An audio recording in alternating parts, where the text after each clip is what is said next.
বাংলাদেশের মানুষেরা এর আগে যেমন পান্তা ইলিশ নিয়ে এক ধরনের বিতর্কের জায়গা তৈরি হতো, আমি এবারের ফেসবুকে বা অন্যান্য জায়গাগুলোতে ইলিশের আসলে আধিক্যের যে জায়গা বা ইলিশকেই এটার অনুষঙ্গ হিসেবে বাধ্যবাধকতার যে জায়গাটা ছিল আর কি, সেই জায়গাটা খুব সম্ভবত কমে এসেছে। মানুষের মধ্যে খুব সম্ভবত এই সচেতনতাও এসেছে যে ইলিশ হতেই হবে, নট নেসেসারিলি আমাদের সংস্কৃতির মধ্যে আমরা আমাদের পূর্বপুরুষেরা যার সঙ্গে অভ্যস্ত ছিলেন, পান্তার সঙ্গে অভ্যস্ততা, সেটার অনুষঙ্গটাই এবার সবথেকে বেশি চোখে পড়েছে আর কি।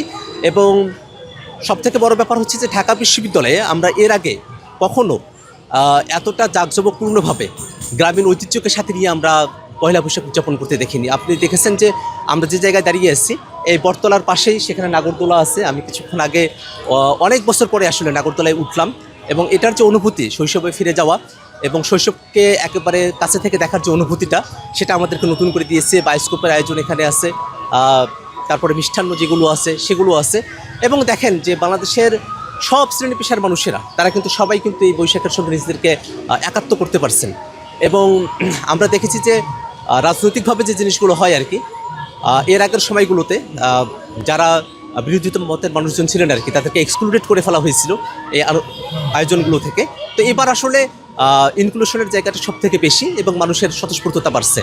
এবং আরও একটা বিষয় হলো যে এবারের যে শোভাযাত্রা হলো, সেই শোভাযাত্রায় শুধু যারা বাঙালি আছেন তারা নন, যারা অবাঙালি আছেন তাদেরও একটা স্বতঃস্ফূর্ত অংশগ্রহণ আমরা খেয়াল করেছি।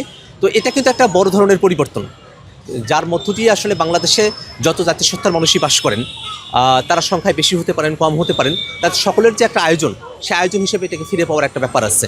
এবং পহেলা বৈশাখ এটা যে নির্দিষ্ট কোনো ধর্মের আয়োজন নয়, এটা যে একটা সার্বজনীনতার জায়গা, সে বিষয়টা কিন্তু এবার আলাদা করে মানুষের ফোকাসের মধ্যে এসেছে। আমি খেয়াল করেছি বিষয়টা। যেমন পহেলা বৈশাখে আমরা যে জিনিসটা জানি আর কি, বাংলা সনের পরিবর্তনের সময়টাতে আসলে হিজরি সনের একটা ওতপ্রোত সম্পর্ক রয়েছে।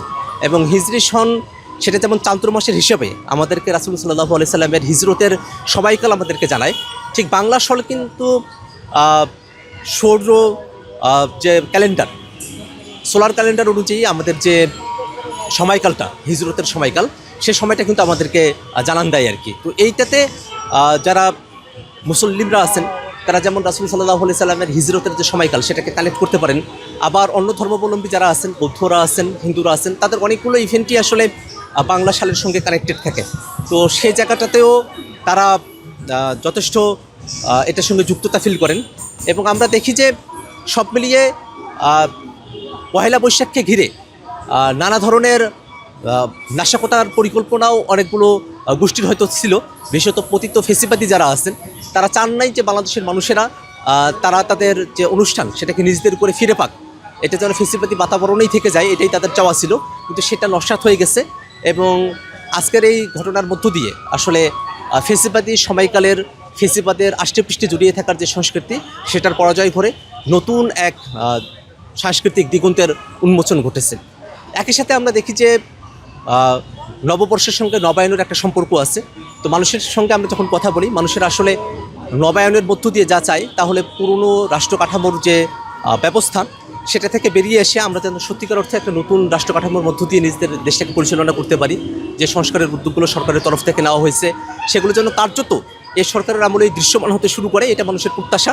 মানুষেরা আসলে জুলাই আগস্টের আন্দোলনের আগে যে ফেসিবাদী কাঠামোর মধ্য দিয়ে গেছেন, সেখানে আর ফিরতে চায় না। যে নতুন বছরে আমাদের আসলে প্রত্যাশার জায়গাটা এটাই, যাতে করে নতুন বছরে আসলে একটা নবায়ন আসে। নবায়ন আসে আমাদের দৃষ্টিভঙ্গিতে, নবায়ন আসে আমাদের রাষ্ট্রীয় কাঠামোতে, নবায়ন আসে আমাদের সামাজিক, সাংস্কৃতিক এবং অন্যান্য যতগুলো ক্ষেত্র আছে, যতগুলো প্রতিষ্ঠান আছে, সব কিছুতেই যেন একটা নতুনত্বের ছোঁয়া আসে।